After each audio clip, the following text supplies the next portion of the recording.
Thank you and welcome back to the second segment of the show for today. The topic is the rise and fall of Adolf Hitler, and we're fortunate to have with us to talk about the rise and fall of this great German individual, Alana McLaughlin. And Alana, let's pick up where we left off the last time, because I was thinking in terms of some of the things you said in reference to his background and et cetera, but speak to him in reference to however you wish. In the last segment, I talked about how Adolf Hitler's background had a very vital part in what made him the man that we know today. And so, well, I take that back. The monster that we know today. And so I basically talked about how he grew up in a normal household for that day and time, and nothing was really out of the ordinary up until both his parents passed away by the time he was the age of 19, and he was denied entry into art school. A lesser known fact about Adolf Hitler, he was really into art, and he could draw. He could draw faces and buildings from memory, but when it came to drawing full bodies and copying off of something, he wasn't very good at that. And so he did not pass the test to the art school that he applied for, and he was denied entry. So then, at that point, both his parents were dead, and he was homeless. So he was a homeless man for a while. He would live in shelters or on mattresses wherever he could find, or even in train stations. Then he decided to go back again and try to apply to art school again. He was denied entry once again.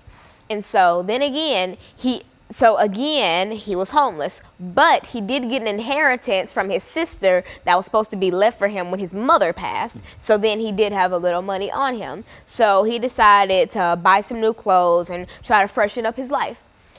He started attending anti-Semite meetings where he would listen to people speak about how Jewish people are going to run Germany into the ground. And so then he started to get up and speak himself, and then he made a reputation of being a great speaker. He could get up and just talk and talk and talk. And a lesser known fact about Adolf Hitler, he had a problem with spitting. He would spit everywhere, but nevertheless, he talked and he talked and talked. And so after he made this very good reputation of being this great speaker, he started the Nazi Germany movement, basically, where he created the swastika, and people started to wear the swastikas as patches on them or on pins, and that's what really started the rise of Nazi Germany. He actually himself created the swastika? Swastika? Swastika. Yes. Or he was the first one to reveal it. No one really knows. But either way, he's credited for the swastika. And so Adolf Hitler, after being known as this great speaker, was arrested and put into jail, where he wrote his autobiography, Mein Kampf. Mein Kampf was so poorly written that a bunch of editors turned it down. And so he asked a couple guards while he was in jail and a couple other cellmates to help him rewrite Mein Kampf. And then another fact about Adolf Hitler that a lot of people don't know, when he rose to power in Germany after being released from jail, he made every household in Germany own a copy of Mein Kampf.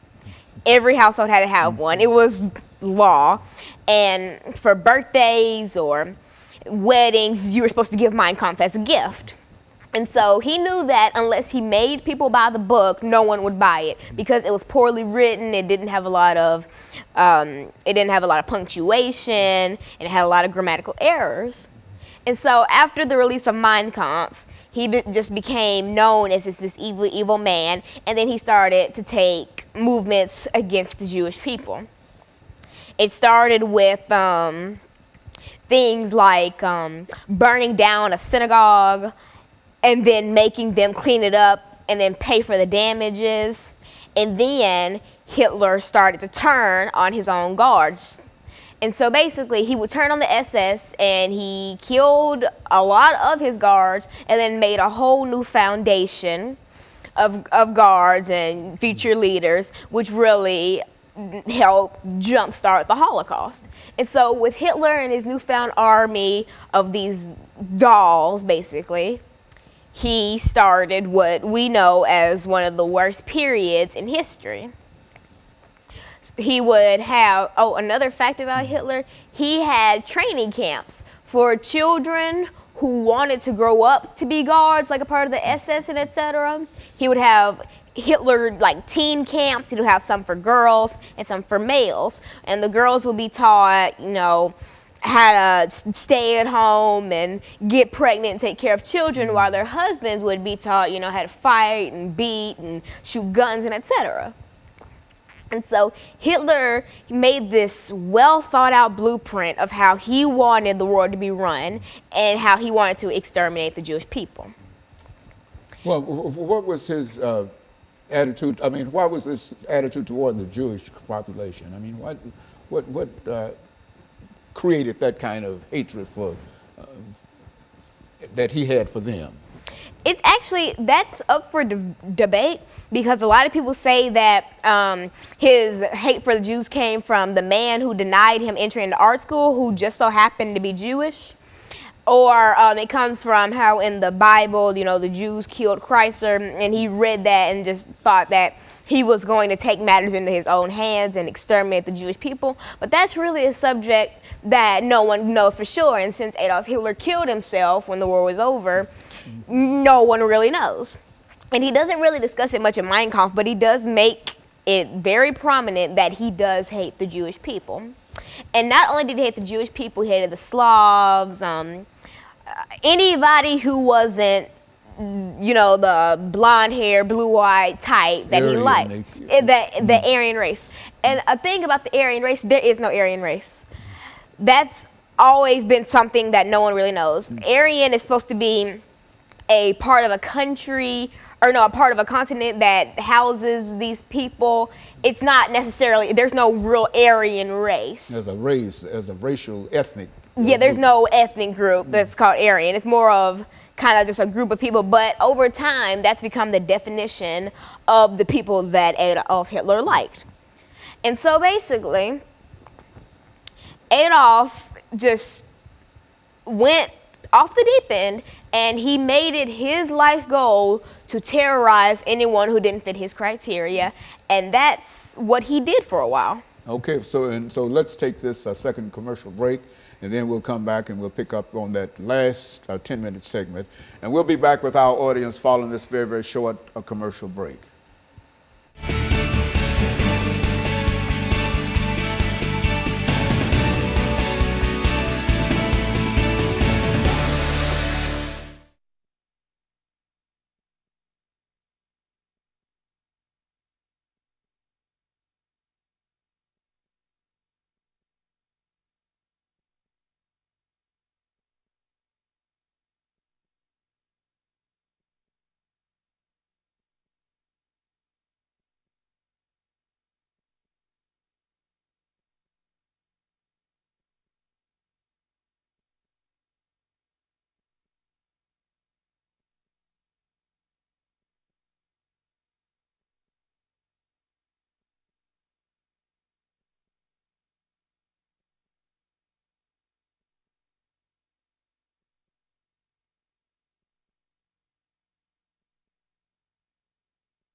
Thank you and welcome back to the final segment of the show for today.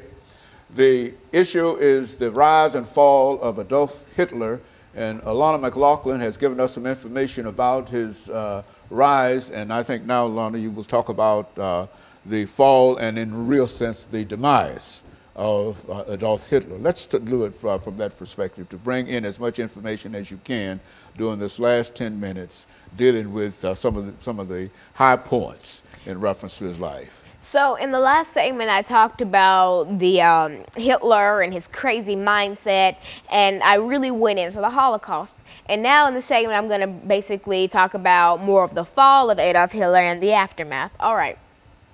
So it's nearing the end of the war. The guards of the concentration camps know it's near the end of the war. They know the time is near, that everything's about to be over. So they have the bright idea of trying to eliminate the lasting Jews and trying to make the Holocaust seem like it was all a hoax. So basically, what they would do is they would kill off the remaining Jews in the death camps or concentration camps, or in the work camps. They would kill them off, and they would try to tear down as much of the camp as they could. Like, for instance, Auschwitz. They killed the remaining people there, and they tried to tear down Auschwitz as much as they could. But luckily, they didn't tear down the whole thing. So if you just so happen to find where it is, I mean, there are a few lasting bricks. But another fact about the Holocaust, some survivors who barely survived Auschwitz came back to the site where they were held captive, you know, over the years, and they would take a brick from Auschwitz and just keep it as memory. And the gate that says Auschwitz, it can be found in the U.S. Holocaust Museum, which I was fortunate enough to visit over the last couple weeks. I went there about 2 weeks ago.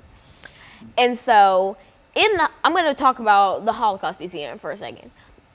In the museum, it has a very intricate setup. For instance, it has 4 floors, but you don't go, you go 1 floor and you keep going up. You go to the 4th floor and you go down. So you get on this big elevator, and they try to squish as many people in as they can to try to capture the essence, or capture a fraction of the essence of how it would be in a train car. And so this video shows up on a screen in the elevator, and it talks a little about the Holocaust, but not very much because they don't want to give much away. So you ride up to the very 4th floor, and in the 4th floor, it just talks about the rise of Adolf Hitler, his childhood and, the beginning of the Holocaust. But in a different section of the 4th floor, it gets deeper into the Holocaust. So after you leave the 4th floor, you walk through a staircase, or kind of like a little bridge, where if you look out of a window, you can see the lower floors. But a fun thing about it is, on the little glass panels of the museum, there are names of families that were involved in the Holocaust. So you'll see Horn and a lot of other names that were families of people who were killed in the Holocaust, and they're all etched into the glass. So you walk across this bridge, you enter the 3rd floor, which talks more in-depthly about the Holocaust, and they even have a train car, and it's not even a replica, an actual train car that they had to have flown in and dropped into the building, and they had to build the building around it. And so you can see that train car, and you walk through it where you can explore other divisions of the 3rd floor. After that, you walk down a staircase, and if you look out of a window by the staircase, it says, "Never forget, always remember." And so you see more of those bold yet simple statements around the Holocaust Museum. And like, for instance, outside of the Holocaust Museum, like on a door, or not on a door, but on kind of a wall, etched in, it says, "You are my witnesses." And it's a passage, it's a little scripture from, I think, Isaiah in the Bible. And it says, "You are my witnesses." And so that really means that we bear witness for the people who can no longer tell their stories. And it is our duty as people who are living after this has happened, to tell our children and for them to tell their children, so that the memory of this is never forgotten. Because there are people out there and there are websites out there that try to chalk the Holocaust as a hoax. And you can find, and you have to be really careful where you look up information about the Holocaust, because you will find a lot of sites like that. They'll say concentration camps never existed, the Holocaust never happened, it was all fabricated, it was all a war tactic or something like that. It's stuff that doesn't really make sense. And so we have to bear witness to these people. And so when you get done with the third floor, you go to the second one, and it has testimonials from people who happen to survive the Holocaust. And there's this one real popular testimonial about a woman who married the man who saved her, or a man from the army who came and, you know, rescued the people that were in her camp. And so after you take a walk around the first floor, oh, I forgot an essential part of the first floor, the shoes. It depends on what time of the year you go, but you will see shoes from the Holocaust. There are children's shoes, women's shoes, and you see a lot of heels and stuff, and it really shows that these people didn't know what they were getting into, because who would wear heels to go work in go die in a death camp? And so it really shows how these people were fabricated and lied to, only saying, oh, they would be going to work. And they just ended up being killed. And so they were just swept off the street by the armies, by Hitler's armies, and placed into the Holocaust. Either that, or they were lied to, and the whole Holocaust was sugar-coated. And another thing about sugar-coating, when the Red Cross would come and inspect the camps, they wouldn't wash them up beautifully. They would make it look like everyone was having fun. They would give, about a month prior to when the Red Cross would visit, they would give the workers food and lots of drink and stuff to kind of give them pounds, because the life expectancy in a Holocaust, in a death camp or a concentration camp, was 275 days. You weren't even going to make it a year, and that's because they didn't feed you, you barely bathed, you never had enough to drink, and you basically didn't have all the basic human necessities that we as people take for granted nowadays. And so they would clean them up, and so that's why a lot of the world during this period was lied to. And only until it was too late did we realize what was happening, because either a lot of stuff wasn't broadcasted, or only the good stuff was broadcasted, and it would just be lies. When we would see people smiling and just skipping along, these people were grieving the death of their children who were just thrown into furnaces because they were marked incapable of work. And so a lot of the world was really lied to, and that's why so many people died, because there were African Americans there were Slavs and Gypsies and Jews mainly. And so anybody who didn't fit Hitler's criteria, and like I said in the last segment, the Aryan race, which isn't really a race, but that's what we say today, the Aryan race, if you weren't the Aryan race, you weren't coming out alive. But there was another way that a lot of people did manage to survive. Well, not a lot, but a fraction of people did manage to survive the Holocaust. They would get on boats and sail to different countries.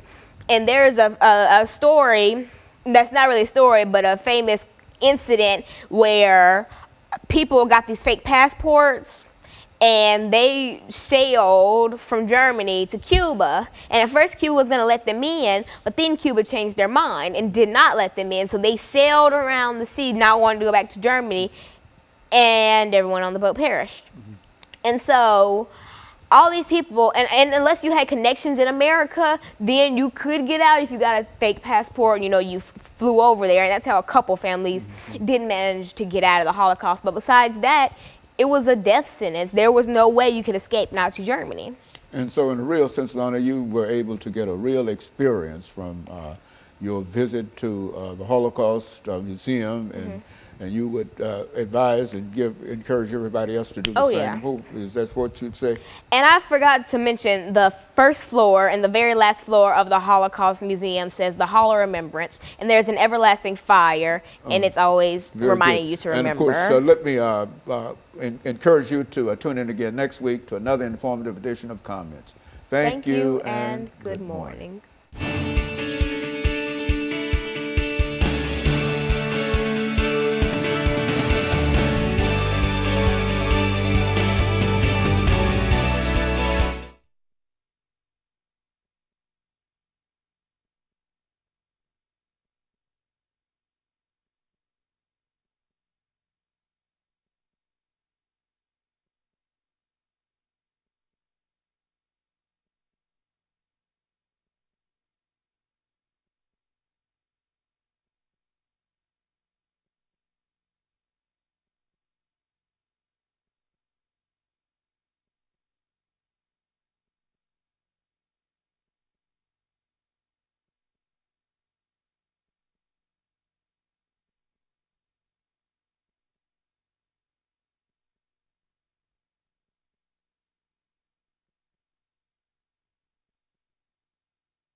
Put that over there for me. Yeah.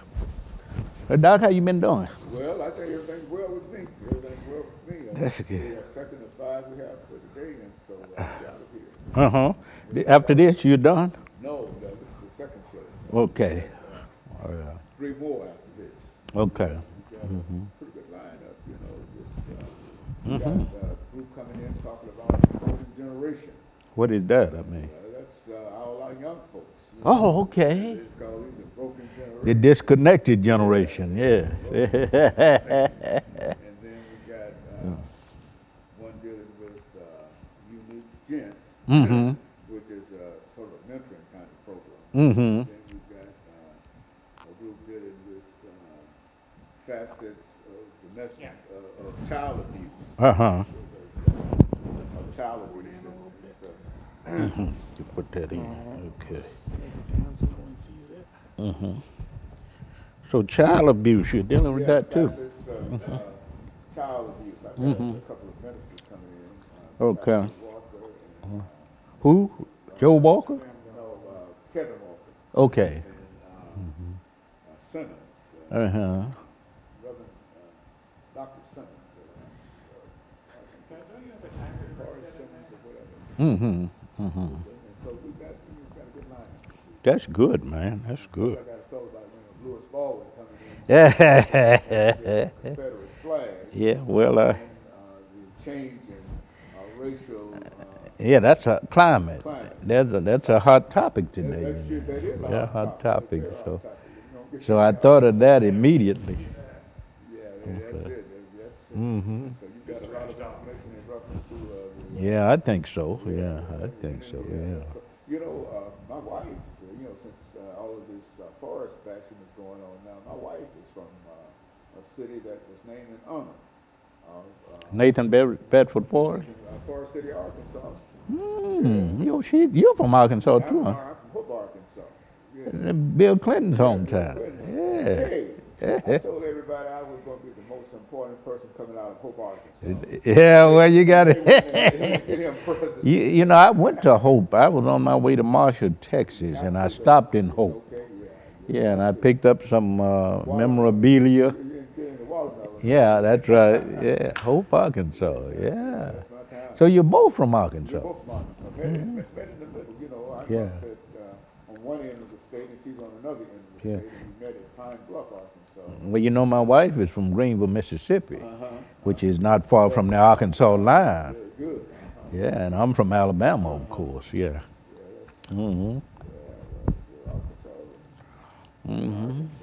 Yeah, yeah. You got a new cameraman today. Why don't you introduce yourself? Yeah, how you doing, man? Lewis Baldwin. Nice to meet you. Great to meet the you. New morning director. Oh, okay, okay. Yeah, so we're trying to get some hot topics for you. Something that would, Makes it make sense. soon after that massacre and the removal of the flag in South Carolina. What's going on out on 65 North? I mean, Highway 65 with... Well, I've been reading some things. I'm not Have you sure. never seen that forest? I've seen it. Oh, yes. I go to Birmingham a lot. Yeah, you can't Alabama, and you can't. It's on the left-hand side.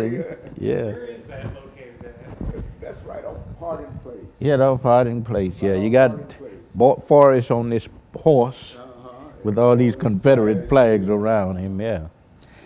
They're talking about, well, that's private property, I think. Yeah, that's... But they're talking about planting trees.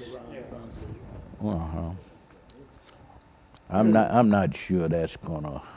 I don't think it'll... You know, ultimately, I think it's what's in the hearts of people. You know, and you got to work on the heart. It's going to be hard to hide that. That's way up.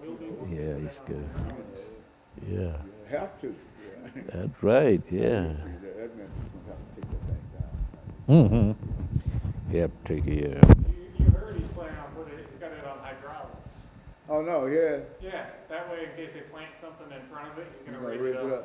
Yeah. Oh, I see. So that's the choice, I think. Okay.